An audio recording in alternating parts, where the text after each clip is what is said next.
Hello students, this is your part 2 video of World of Microbes. Last video la நம்ம எப்படி வந்து இந்த microbes எல்லாம் agricultureல யூஸ் பண்றோம் அப்படின்றத நம்ம பார்த்தோம். So அதோட continuation தான் இந்த video. இந்த videoல we are going to see how microbes are used in industries. Microorganisms play an important role in the production of wide variety of valuable products for welfare of human beings.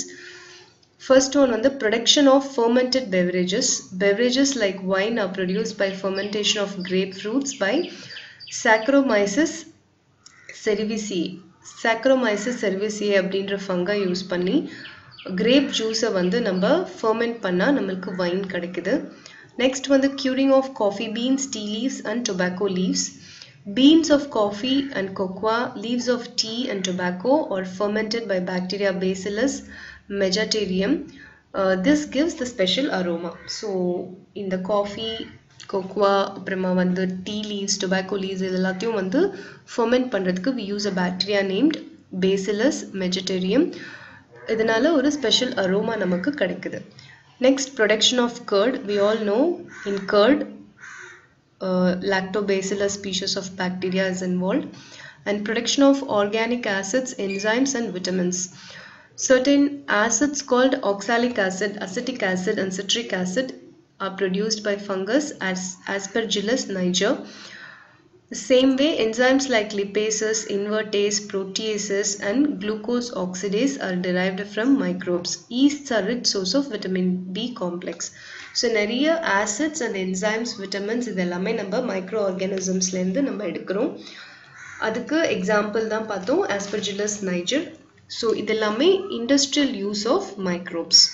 So fermented beverages, curing of coffee, cocoa, tea leaves and tobacco leaves, production of curd, production of organic acids, enzymes and vitamins எல்லாமே microbes use ஆகுது. Next, microbes in medicine. Medicine fieldல எப்படி microbes use ஆகுதுன்னு பார்க்கலாம். Antibiotics. Antibiotics அப்படிங்கிறது என்னன்னா they are metabolic products which in very low concentration are inhibitory or detrimental to other microbes. அதாவது antibiotics அப்படிங்கிறது என்னன்னா they are detrimental to other microbes. அதாவது ரொம்ப சின்ன concentrationல சில microbesல இருந்து உருவாக்கக்கூடிய இந்த antibiotics they are harmful to other microbes. So antibioticum வந்து நம்ம வந்து various microorganismsல இருந்து தான் நம்ம generate பண்றோம். அது வந்து கம்மி லெவல்ல நம்ம வந்து இன்னொரு microorganismல கொடுக்கும்போது அதாவது வந்து கம்மியான லெவல்ல வந்து நம்ம இன்ஜெக்ட் பண்ணும்போது இந்த ஆன்டிபயோட்டிக்ஸை இன்ஜெக்ட் பண்ணும்போது அது மற்ற மைக்ரோஆர்கானிசம்ஸை கில் பண்ணுது. ஸோ இதுதான் ஆன்டிபயோட்டிக்.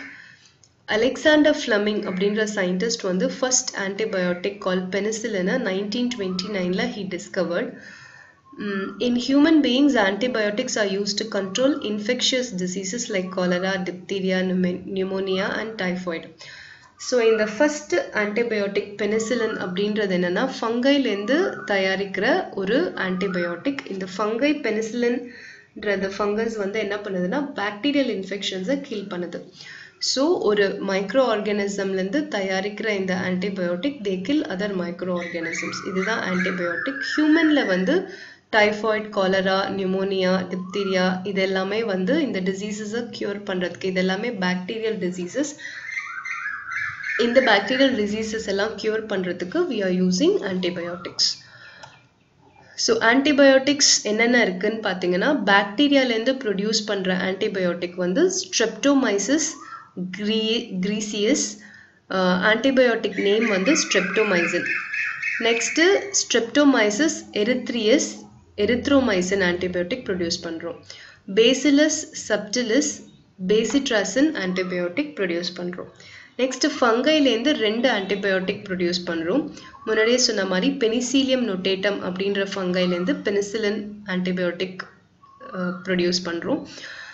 செஃபாலோஸ்போரியம் ஆக்ரிமோனியம் அப்படின்ற மைக்ரோ ஆர்கானிசம் ஃபங்கைலேருந்து செஃபலோஸ்போரின் அப்படின்ற ஒரு ஆன்டிபயோட்டிக் ப்ரொடியூஸ் பண்ணுறோம். இது எல்லாமே வந்து ஹியூமன் பீயிங்ஸ்க்கு ரொம்ப ரொம்ப யூஸ்ஃபுல்லான ஆன்டிபயோட்டிக்ஸ். Next vaccines. வேக்சின் இப்போ நம்ம நிறையவே கேள்விப்படுறோம், கொரோனா அண்ட் கோவிட்கெல்லாம் வேக்சின் வேணும் அப்படின்னு சொல்லி பண்ணுறோம். வேக்சின்றது என்ன அப்படின்னா, vaccines are prepared by killing or making the microbes inactive. Inactiveக்கு இன்னொரு meaning attenuated. These inactive microbes are unable to cause disease but stimulate the body to produce antibodies against the antigen in the microbes. அதாவது வேக்சின்ஸும் வந்து micro ஆர்கானிசம்ஸ்லேருந்து தான் நம்ம வந்து prepare பண்ணுறோம். For example இப்போ வந்து கோவிட் வைரஸ் இருக்குன்னா அந்த கோவிட் வைரஸே எடுத்து அதை வந்து ஒன்று இன்ஆக்டிவேட் பண்ணுவாங்க, இல்லைன்னா கில் பண்ணுவாங்க. இந்த மாதிரி பண்ணி ஒரு வேக்சின் கிரியேட் பண்ணுவாங்க. அதை வந்து நம்மளோட பாடியில் இன்ஜெக்ட் பண்ணால் அதை கில் பண்ணுறதுனாலையோ இன்ஆக்டிவ் பண்ணுறதுனாலையோ it can't multiply in our body, but at the same time ஒரு foreign object நம்ம பாடியில் இன்ஜெக்ட் பண்ணியிருக்கிறதுனால நம்மளோட பாடியில் இருக்க ஆன்டிபாடிஸ் வந்து அதை எதிர்த்து போரிடுது. அப்போ என்ன ஆகும்னா நம்மளோட பாடி வந்து ஆட்டோமேட்டிக்காக இந்த வைரஸ்க்கு அகெயின்ஸ்டான ஆன்டிபாடிஸ் இம்யூனிட்டி நம்மளோட உடம்புல டெவலப் ஆகிடுது. ஸோ இன் ஃபியூச்சர் நம்ம அந்த வைரஸ் நம்மளோட பாடியில் வந்து வந்தாலும் அந்த வைரஸை வந்து நம்மளோட பாடியில் இருக்கிற ஆன்டிபாடிஸ் கில் பண்ணிடும். ஸோ இதுதான் வந்து வேக்சின். ஆன்டிபயோட்டிக்கும் வேக்சினுக்கும் உள்ள டிஃப்ரென்ஸ் என்னென்னா, ஆன்டிபயோட்டிக் வந்து we are preparing from micro organisms to kill other micro organisms. இப்போ பாக்டீரியாலேருந்து எடுக்கிற ஆன்டிபயோட்டிக் வேறு பாக்டீரியல் இன்ஃபெக்ஷன்ஸை வந்து கில் பண்ணும். ஃபார் எக்ஸாம்பிள் ஸ்ட்ரெப்டோமைசின் அப்படின்றது வந்து அது பாக்டீரியாலேருந்து ப்ரிப்பேர் பண்ணுற ஆன்டிபயோட்டிக், பட் இட் கில்ஸ் மற்ற bacterial infections. Various types of bacteria இருக்கு இல்லையா, அதில் இன்ஃபெக்ஷன்ஸ் காஸ் பண்ணுற அந்த பாக்டீரியாவை கில் பண்ணும். அதே மாதிரி ஃபங்கைலேருந்து ப்ரிப்பேர் பண்ணுற antibiotic it kills bacterial infections. So இது ஆன்டிபயோட்டிக். வேக்சின் அப்படிங்கிறது என்னென்னா, மைக்ரோப்ஸை வந்து இன்ஆக்டிவேட் பண்ணி ஆர் கில் பண்ணி ப்ரொடியூஸ் பண்ணுறது வேக்சின்ஸ். அது ஸ்மால் அமௌண்ட்டில் நம்மளோட பாடியில் இன்ஜெக்ட் பண்ணும்போது நம்மளோட பாடியில் இருக்கிற natural antibodies against that virus get developed. So inactive and killed மைக்ரோ ஆர்கானிசம்ஸை பாடியில் போடுறதுனால அதனால் டிசீஸ் வராது. அட் த சேம் டைம் பாடியோட immunity against that disease develops. So இதுதான் வந்து வேக்சின். என்னென்ன வேக்சின்ஸ் இருக்குது, டைப்ஸ் ஆஃப் வேக்சின்ஸ் பாருங்கள். லைவ் வேக்சின்ஸ் வந்து பார்த்தீங்கன்னா எம்எம்ஆர், மீசல்ஸ் மம்ஸ் ருபெல்லா டிசீஸுக்கு அகெயின்ஸ்டாக போடுற vaccine. Next BCG, bacillus Calmette Guerin, TB டியூபர்குலோசிஸ்க்கு அகெயின்ஸ்டாக போடுற vaccine. Inactivated or killed antigen வந்து ஐபிவி, இன்ஆக்டிவேட்டட் போலியோ வைரஸ் அப்படின்னு சொல்கிறோம். டிசீஸ் வந்து போலியோவை எதிர்த்து போடுற vaccine. Subunit vaccines, purified antigens என்னன்னு பார்த்தீங்கன்னா ஹெப்படைட்டிஸ் பி வேக்சின். டிசீஸ் வந்து ஹெப்படைட்டிஸ் பிக்கு அகெயின்ஸ்டாக போடுறது. நெக்ஸ்ட்டு இன்ஆக்டிவேட்டட் ஆன்டிஜன், டாக்ஸாய்டுன்னு சொல்கிறோம். இன்ஆக்டிவேட்டட் ஆன்டிஜனை டெட்டனஸ் டாக்ஸாய்டு அப்படின்றது வேக்சின் பேர். டிடி நம்ம எல்லாம் கேள்விப்பட்டிருப்போம், டிடி போட்டாச்சா. அது வந்து டெட்டனஸ் டிசீஸ்க்கு அகெயின்ஸ்டாக போடுறது. நெக்ஸ்ட் வந்து டிப்தீரியா டாக்ஸாய்டு, டிப்தீரியா அப்படின்ற டிசீஸ்க்கு அகெயின்ஸ்டாக போடுற vaccine diphtheria toxoid. So there are 4 types of vaccine: live, inactivated or killed. Next, purified or subunit vaccines. Fourth one is toxoid or inactivated antigen. So the name of vaccines and diseases நம்ம பார்த்தோம். Next வந்து microbes and diseases. Microbes வந்து எப்படி வந்து நம்மளுக்கு diseases cos பண்ணுது. இவ்வளோ நாளும் பார்த்தது பெனிஃபிஷியல் எஃபெக்ட்ஸ் ஆஃப் மைக்ரோப்ஸ். இப்போ பார்க்க போகிறது harmful effects of microbes. Microbes வந்து எப்படி நம்ம பாடியில் வந்து டிசீஸ் ப்ரொடியூஸ் பண்ணுது அப்படின்றத நம்ம இப்போ பார்க்க போகிறோம். டிசீஸோட மீனிங் என்னென்னா, ஈஸ்னா கம்ஃபர்ட், டிஸ்னா against. So when our body is against the comfort level, then we get disease. So disease is defined as an impairment or malfunctioning of the normal state of the living organism that disturbs or modifies the performance of vital functions of the body. So disease அப்படிங்கறத எப்படி define பண்றாங்கன்னா, it is an impairment of the normal state of living organism that disturbs the performance of vital functions of the body. So நார்மலாக ஒரு living ஆர்கானிசமோட ஃபங்க்ஷனிங்கை modify பண்ணுறது or affect பண்ணுறது தான் வந்து டிசீஸ். டிசீஸ் வந்து எப்படி கேட்டகரைஸ் பண்ணுறாங்கன்னா extent of occurrence, whether infectious or non-infectious, types of pathogen, transmitting agent. So extent of occurrence வச்சு disease எப்படி classify பண்றோம்னா endemic, epidemic, pandemic and sporadic. Endemic அப்படின்றது என்னன்னா அதாவது classification of disease based on occurrence னா எவ்வளோ frequent-ஆ எப்படி வந்து இந்த disease வந்து occur ஆகுது அப்படிங்கறத வச்சு we are classifying into 4 types: endemic, epidemic, pandemic and sporadic. Endemic அப்படின்றது diseases which is found in a certain geographical area affecting few number of people. அது வந்து endemic. Low incidence levels இருக்கும். For example, occurrence of goitre in sub-Himalayan ranges. Goitre அப்படின்றது ஒரு iodine deficiency-ஆல வரக்கூடிய ஒரு disease. So இது வந்து ஒரு particular சின்ன ஏரியால கம்மி number of people affect பண்ற disease is endemic. Epidemic அப்படிங்கிறது என்னன்னா disease which breaks out and affects large number of people in a particular geographical region and spreads at the same time. ஒரு particular geographical regionல சடனா ஒரு disease வந்து break out ஆகி large number of people affect பண்ணுச்சுன்னா அது epidemic. Example, influenza. Influenza-ன்றது flu. Pandemic அப்படின்றது என்னன்னா disease which is widely distributed on a global scale. இப்ப நம்ம இருக்கிற இந்த ஸ்டேஜ் எப்படி world levelல வந்து ஒரு particular disease எல்லாரையும் affect பண்ணுது அது pandemic. Example, AIDS and COVID-19. Next is sporadic. Sporadicனா எப்பயாவது வர disease வந்து sporadic and classify பண்றோம். Example, malaria and cholera. Next வந்து manifestation of disease. Manifestation of disease அப்படின்னா என்னன்னா disease எப்படி உருவெடுக்குது அப்படிங்கிறதோட அர்த்தம் தான் manifestation of disease. இதில் first வந்து communicability of diseases பார்க்கலாம். Infectious diseases are communicable diseases. அதாவது ஒருத்தர்கிட்ட இருந்து இன்னொருத்தருக்கு spread ஆகிற diseases தான் communicable diseases and they are infectious diseases. They are caused by external organisms like bacteria, virus, vectors, parasites invading the body and causing diseases.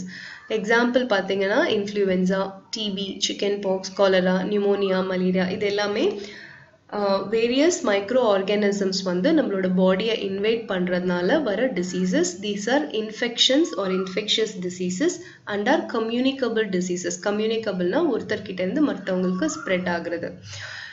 Next, இன்னொரு type வந்து பாத்தீங்கன்னா non-infectious diseases. Non-infectious diseases are non-communicable diseases. அதாவது இந்த மாதிரி microorganismsனால இல்லாம நம்மளோட பாடியிலேயே வந்து ஏதோ ஒரு ஆர்கனோட டிஃபெக்டோ இல்ல இம்யூன் சிஸ்டம் டிஃபெக்டோ ஜெனட்டிக் காஸோ ஹார்மோனல் இம்பேலன்ஸ்னாலேயோ உண்டாகிற டிசீசஸ் வந்து non-infectious diseases. அது வந்து ஒருத்தர்கிட்ட இருந்து இன்னொருத்தருக்கு பரவாது. அதான் non communicable diseases. Example diabetes, heart disease, obesity, cancer, காய்ச்சல் இதெல்லாமே வந்து நம்மளோட பாடியிலேயே வந்து ஒரு ஆர்கன் வந்து செயலிழக்கிறதுனாலையோ இல்லை ஹார்மோன் இம்பேலன்ஸ்னாலேயோ இம்யூன் சிஸ்டம் டிஃபெக்ட்னாலேயோ நடக்கிறது, ஜெனட்டிக் காசஸ்னாலேயோ நடக்கிறது. இது வந்து non-infectious diseases. They are non-communicable diseases. Next is point of entry and place of infection. So disease causing microbes வந்து நம்ம பாடியில எப்படி என்டர் ஆகுது அப்படின்னு பார்த்தீங்கன்னா நிறைய வேஸ் இருக்கு. contaminated air, contaminated water, contaminated food, contaminated soil, physical contact, sexual contact and through infected animals. இதெல்லாம் வழியா இந்த microbes வந்து நம்மளோட பாடியில இன்வேட் ஆகலாம். அது வந்து ஸ்பெசிஃபிக் ஆர்கனையும் வந்து அஃபெக்ட் பண்ணலாம் இல்லை டிஷ்யூவையும் கூட அஃபெக்ட் பண்ணலாம். நெக்ஸ்ட் வந்து reservoir of infection. Reservoir of infection அப்படிங்கிறது என்னன்னா ஒரு பர்டிகுலர் என்விரான்மெண்ட்ல இந்த மைக்ரோ ஆர்கானிசம்ஸ்லாம் நல்லா மல்டிப்ளை ஆகி க்ரோ ஆகுதுன்னா அதுதான் reservoir of infection. Example water, soil, animal population இங்கெல்லாம் வந்து ஈஸியாக இந்த மைக்ரோ ஆர்கானிசம்ஸ் மல்டிப்ளை ஆகி க்ரோ ஆகும். Next வந்து incubation period. Incubation period அப்படிங்கிறது என்னன்னா interval between infection and first appearance of diseases. அதாவது இந்த மைக்ரோ ஆர்கானிசம்ஸ் நம்ம உடம்புல இன்வேட் ஆயிடுச்சு, பாடியில போயிடுச்சுன்னா அது இன்ஃபெக்ஷன். அது உள்ள போன உடனே வந்து நம்மளுக்கு டிசீஸ் வராது. அது depending upon the extent of microbes 3 to 4 days or 1 week or sometimes in months கூட ஆகலாம். அப்போதான் நம்மளுக்கு diseaseஸோட symptoms வரும். So இந்த interval period தான் incubation period ன்னு சொல்றோம்.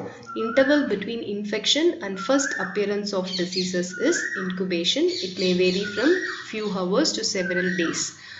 Next, infectionன்றது என்னன்னா நான் சொன்ன மாதிரி entry and development of infectious agent in human body or animals. இதுதான் வந்து infection. So next வந்து harmful effects of microbes பார்க்க போறோம். Pathogens or microorganisms cause disease in two ways. One is tissue damage, other one is toxin secretion. So இந்த microorganisms நம்ம பாடியில invade ஆயிடுச்சு, உள்ள வந்துருச்சு. இப்போ என்ன பண்ணோம்னு கேட்டிங்கன்னா நம்மளோட டிஷ்யூஸோ இல்லை ஆர்கன்ஸையோ கம்ப்ளீட்டாக வந்து டேமேஜ் பண்ணோம். For example, bacterium of pulmonary tuberculosis damage the cells of lungs. So TBல இருக்க அந்த பாக்டீரியா வந்து லங்ஸோட செல்ஸை டேமேஜ் பண்ணும். Hepatitis causing virus destroys your liver tissue. So liver tissue பர்டிகுலராக போய் அஃபெக்ட் பண்ணி டேமேஜ் பண்ணுறது ஹெப்படைட்டிஸ். நெக்ஸ்ட் வந்து toxin secretion. Many organisms which invade our body secrete poisonous substances called toxins. Toxins na poison which cause tissue damage leading to diseases. இப்போ next வந்து நம்ம we are going to study various types of infections caused by various types of microorganisms. First வந்து airborne diseases.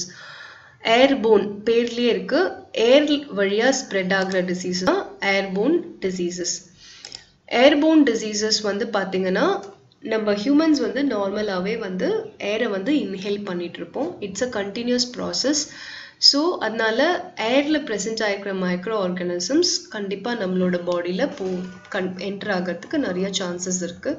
So air வந்து நம்மளை சுற்றி இருக்கிற ஏர் வந்து இன்ஃபெக்ஷஸாக இருக்குது அப்படின்னா டெஃபினட்டாக we will get infections.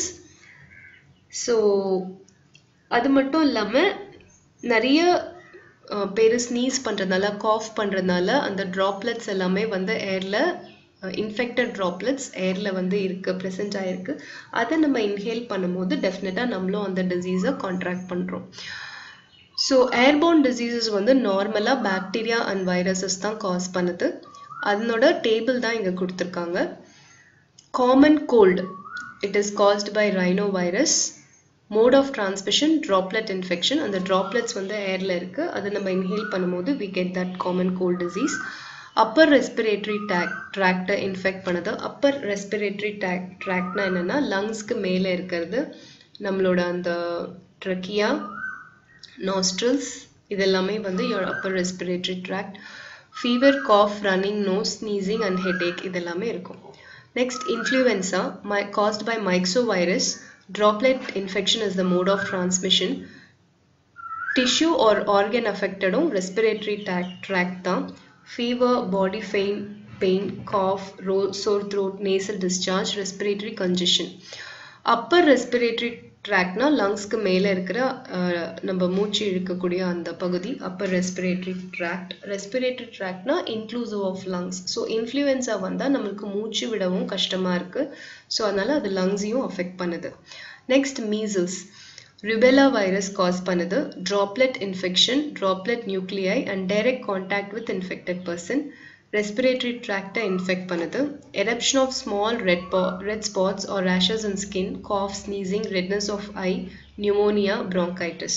So மீசல்ஸ்னால் அம்மை நம்ம எல்லாருக்குமே தெரியும், அது எப்படி இருக்கும் அதோட சிம்டம்ஸ் கொடுத்துருக்காங்க. நெக்ஸ்ட் வந்து மம்ஸ் காஸ்டு பை மைக்சோவைரஸ் பேரோட்டிடிஸ். இதுவும் ட்ராப்லெட் இன்ஃபெக்ஷனால தான் ஸ்ப்ரெட் ஆகுது. அப்பர் ரெஸ்பிரேட்டரி ட்ராக்டை இன்ஃபெக்ட் பண்ணுது. பேரோட்டிட் கிளாண்ட் அப்படின்றது நம்மளோட ஜா, அதாவது நம்ம வாய்ப்பகுதி இருக்கு இல்லையா, நம்ம மெல்றோம்ல, அதுக்கு கீழே இருக்கிற ஒரு கிளாண்டை வந்து பர்டிகுலராக இது வந்து இன்ஃபெக்ட் பண்ணுது. ஸோ அதனால அந்த இடத்துல ஸ்வெல் ஆகிடுது. இந்த மம்ஸ்ன்ற அம்மையும் நம்ம பார்த்துருப்போம், கழுத்து கீழே பெருசாகிறது தான் அது. Next chicken box. Chickenpox is caused by varicella virus. இதுவும் droplet infection தான். இதுவும் chickenpox நம்ம அதுவும் it's a type of அம்மை. So இதுலயும் eruptions of skin இருக்கும், fever இருக்கும், uneasiness இருக்கும். So இந்த common cold, flu, measles, mumps, chickenpox இது எல்லாமே வந்து airborne diseases caused by virus. அதாவது airல present ஆயிருக்கிற virusனால நம்மளுக்கு cause ஆகிற diseases. Next வந்து waterborne diseases. Waterborne diseases வந்து பாத்தீங்கன்னா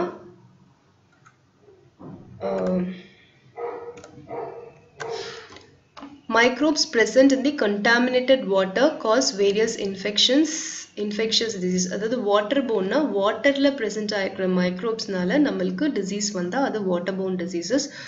Waterborne diseases like cholera, typhoid, hepatitis, polio, diarrhea இதெல்லாமே வந்து they are caused by microorganisms. So waterborne diseases by virus and waterborne diseases by bacteria they கொடுத்திருக்காங்க. First waterborne diseases by virus பாருங்க. First disease poliomyelitis, poliovirus. Poliovirus வந்து droplet infection, sputum discharge, secretion from nose, throat, contaminated water, food and milkல நம்மளுக்கு transmit ஆகுது. அதாவது நம்மளோட already polio இருக்கிற infect ஆன பர்சனோட அந்த droplet infections, அப்புறம் நம்ம ஸ்பூட்டம்னா எச்சில் அண்ட் சளி அதெல்லாமே வந்து வாட்டர்ல கலக்கிறதுனால or contaminated food, water, milk இதனாலயும் நம்மளுக்கு இந்த போலியோ வைரஸ் வருது. சென்ட்ரல் நர்வஸ் சிஸ்டம் அஃபெக்ட் பண்ணுது. சென்ட்ரல் நர்வஸ் சிஸ்டம்னா பிரெயின் அண்ட் அதனோட கனெக்ட் ஆயிருக்கிற எல்லா நர்வ் டிஷ்யூஸை அஃபெக்ட் பண்ணுது இந்த polio virus. So paralysis of limbs வந்துடுது. அதாவது கால் வந்து நடக்க முடியாம போயிடுறது தான் polio.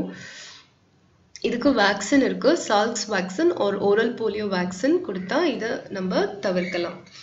Next hepatitis A or infectious hepatitis.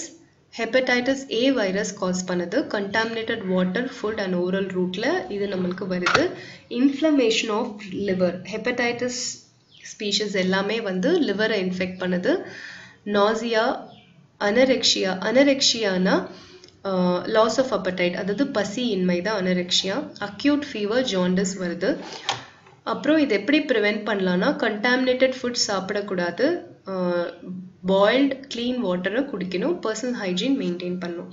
Acute diarrhoea rota virus cause பண்ணுது. Contaminated water, food and oral route. இன்டெஸ்டைனை போய் அஃபெக்ட் பண்ணுது. இன்டெஸ்டைன்னா உங்களோட குடல் பகுதி. வாமிட்டிங், ஃபீவர், வாட்டரி ஸ்டூல்ஸ் இருக்கு. Proper sanitation and hygiene maintain பண்ணால் இதை நம்ம ப்ரிவென்ட் பண்ணலாம். Next waterborne diseases caused by bacteria. First one வந்து காலரா. காலரா வந்து acute diarrhoeal disease caused by Vibrio cholerae. Contaminated food, water, oral route and through house flies. ஈனால கூட இந்த cholera spread ஆகுது. இன்டெஸ்டினல் ட்ராக்டை அஃபெக்ட் பண்ணுது. Acute diarrhea with rice watery stools, vomiting, muscular cramps, nausea and dehydration இதனால cos ஆகுது. So next வந்து இது எப்படி ப்ரிவென்ட் பண்ணலான்னா ஓரல் ரீஹைட்ரேஷன் சொல்யூஷன் எடுத்துக்கலாம். Plus hygienic sanitary condition maintain பண்ணணும். டாய்லெட்ஸ்லாம் நல்லா ப்ராப்பராக க்ளீன் பண்ணி வச்சுருந்தா இதை ப்ரிவென்ட் பண்ணலாம். Typhoid is enteric fever. Salmonella typhi cause பண்ணுது. Food and water contaminated with feces of infected persons and through houseflies. So இதுவுமே வந்து contaminated food and water, அதுக்கப்புறம் வந்து இந்த contaminated இந்த டைஃபாய்டு இன்ஃபெக்ட் ஆகிருக்கிற பர்சனோட ஃபீக்கல் மேட்டர் அதுலேருந்தும் நம்மளுக்கு இந்த டிசீஸ் வருது. ஸ்மால் இன்டெஸ்டைனை வந்து அஃபெக்ட் பண்ணுது. High fever, weakness, abdominal pain, headache, loss of appetite, rashes on chest and upper abdomen இதெல்லாமே இருக்குது. Preventing contamination of food by flies and dust, improvement of basic sanitation, treatment with antibiotic drugs. So contaminated food சாப்பிடக்கூடாது. இப்போ road சைட்லலாம் விற்கிற திறந்து வச்சிருக்கிற food, இங்கே எல்லாம் போய் உட்காருமோ அந்த ஃபுட்டெல்லாம் சாப்பிடாம இருந்தால் சானிடேஷனை இம்ப்ரூவ் பண்ணி வச்சுட்டு ஆன்டிபயோட்டிக் ட்ரக்ஸ் எடுத்துக்கிட்டா இந்த டிசீஸை நம்ம ப்ரிவென்ட் பண்ணலாம். So this is for part 2 video of microbes. இதில் வந்து நம்ம வந்து various diseases caused by microbes நம்ம பார்த்தோம். So next வீடியோஸ்ல நம்ம இன்னும் கூட manifestation of disease எப்படி இருக்கு, வேற airborne waterborne இல்லாம வேற எப்படியெல்லாம் நம்மளுக்கு disease வருது அப்படிங்கறத படிக்கலாம். ரீடரை go through பண்ணுங்க. ஏதாவது டவுட்ஸ் இருந்தா டெஃபினட்டா கால் பண்ணுங்க. Thank you. Hello students, in the part mattum I have missed, so I have covered again. This is airborne diseases caused by bacteria. Tuberculosis is caused by Mycobacterium tuberculosis, droplet infection from sputum of infected persons. So infected persons oda எச்சில் சளி அந்த இதுல இருந்து நமக்கு வருது. Lungs affect பண்ணுது. Persistent cough, chest pain, loss of weight and appetite are the symptoms. Next is diphtheria. Diphtheria is the Corynebacterium diphtheriae cause பண்ணுது. Droplet infection again is the mode of transmission. Upper respiratory tract, the nose and throat affect பண்ணுது. Fever, sore throat, choking of air passage இருக்கும். Next is whooping cough. Whooping cough or pertussis அப்படின்னு சொல்றோம் இந்த disease பேரு. Bordetella pertussis என்ற bacteria cause பண்ணுது. Droplet infection again is the mode of transmission. Tissue affected respiratory tract. Symptoms mild fever, severe cough ending in woof. இருமும் போது அப்படியே ஒரு உஃப் உஃப் அப்படின்ற மாதிரி ஒரு சத்தம் வரும், அதுதான் woofing cough. So இந்த சின்ன part மட்டும் I have missed, so this is covered now. Thank you.